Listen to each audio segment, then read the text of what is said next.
Okay, my friends, here it is. The video that is going to show you exactly how to make one of the most nourishing and beneficial things you can be adding to your diet, and that is the wondrous beef tallow. Now, I'm going to say some things about it here, and then I will take you in the kitchen and show you exactly step by step how to make this. So, beef tallow is the food of our ancestors. This is what our ancestors ate long before the modern deluge of processed seed oil sludge that has been pushed upon us by the food manufacturing companies and that has had major detrimental health effects on the populace. So let us instead use this time-honored tradition and method of rendering down the beef suet into our own shelf-stable and very tasty, very nourishing oil for cooking. And the beef tallow has all the fat-soluble vitamins that we need. The A, D, the E, vitamin K, and it has different types of fatty acids in it and a whole plethora of nutrients that our brain needs. You see, the brain is 60% fat, and half of that fat is saturated fats. And so we must nourish the brain and all of the biological functions with the appropriate clean source of high quality saturated fats, such as the beef tallow. Now, I know a lot of this runs contrary to the popular understanding, but have no fear, my friends, that has been pushed upon us by the modern industrial ag and the food complex, the lobbyists and all of that. Go ahead and do your own research into the detrimental effects of seed oils. Okay, and then you will see it's all sort of coming out.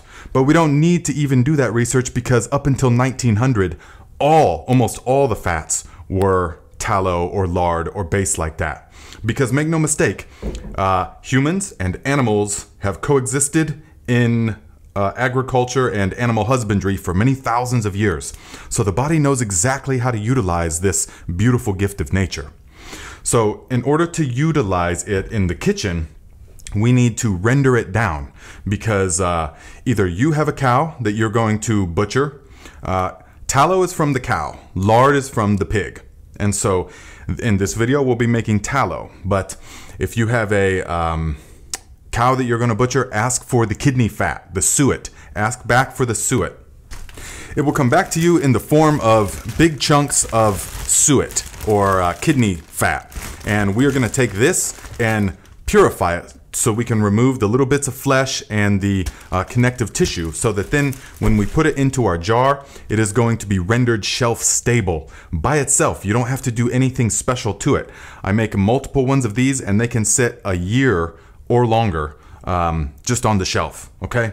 Highly nourishing, highly full of flavor, and it will be that missing ingredient. Believe me, if a lot of you used to have grandmothers that cooked and you loved their cooking and things, when you start tasting this, you will think, wow, that's what grandmother used. They knew about the tallow. So let us get into it, my friends.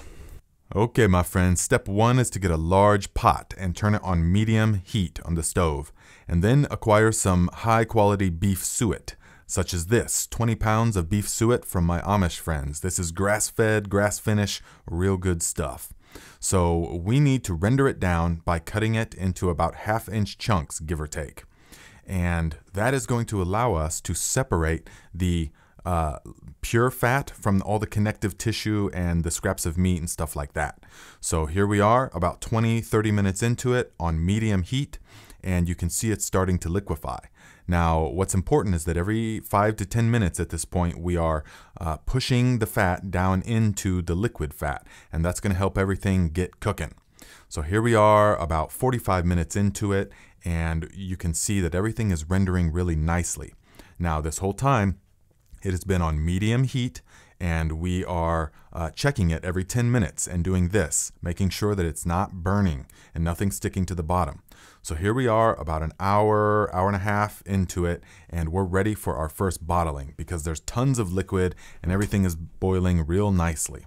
So what we're going to do is we're going to take a receptacle. I use this glass receptacle, and then we're going to strain it through just 2 mesh strainers is totally adequate. You could use cheesecloth or something else, but this is enough, just the mesh.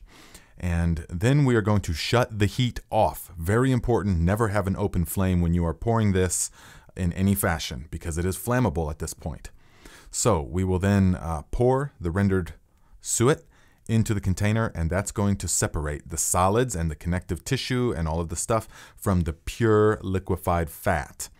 And then we are going to wipe the rim of the pot and wipe the stove, make sure there's none of the liquefied tallow remaining, and then we are going to restart the flame because remember, it is flammable at this point. Now we are going to make sure that everything is strained out of there, and we're going to put the fat back into the pot and allow it to continue simmering. Then we're going to pour the liquefied tallow into our 1 quart mason jars or pint mason jar, whatever you have. But we want to leave about a ½ inch of space at the top of the jar so that it can create a vacuum effect. And then here we are, round number 2. So now we're going to take a potato masher and we're going to mash up the remaining fat. Now some people want to use an immersion blender, but I feel like it cuts them into too small of particles and it will contaminate the end product. So I just use a potato masher, and you don't want to get it too much finer than this because you don't want the impurities in the final product. Now here we are about a ½ hour, 45 minutes after the potato masher, and things are starting to brown up. So we're going to go ahead and pour round number 2 and round number 3. So we just keep straining it off and putting it back in and boiling it down.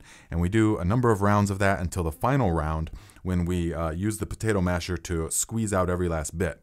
Now here we go. After 20 pounds of suet, here is about 2 pounds of what remains. Now, if you allow that to just continue frying, you can make a form of like cracklings, and you can eat that. But I choose not to. Pigs and chickens, they love that stuff. The dog will love it too.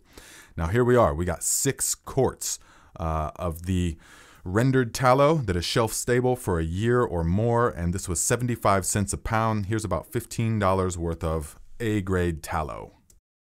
So there you have it, my friends. Now you understand how to make this wondrous gift of nature. Use it in everything that you can, in every way that you want to. Anywhere that you would use oil, this stuff will be better. And it imparts a wonderful, rich flavor, a depth of flavor that is hard to get by anything else. Do not be afraid of this, my friends. It is wondrous. It helps improve mental cognition, and it helps improve all of the biological functions of the organism. So utilize it in the same way that our ancestors did, and you will have robust health in no time. So if you feel like you gained something from the video, give it a thumbs up, share the video with anyone that you think needs this knowledge, and start to get ready because it won't be too long before we'll be starting seeds and getting ready for next season, my friends.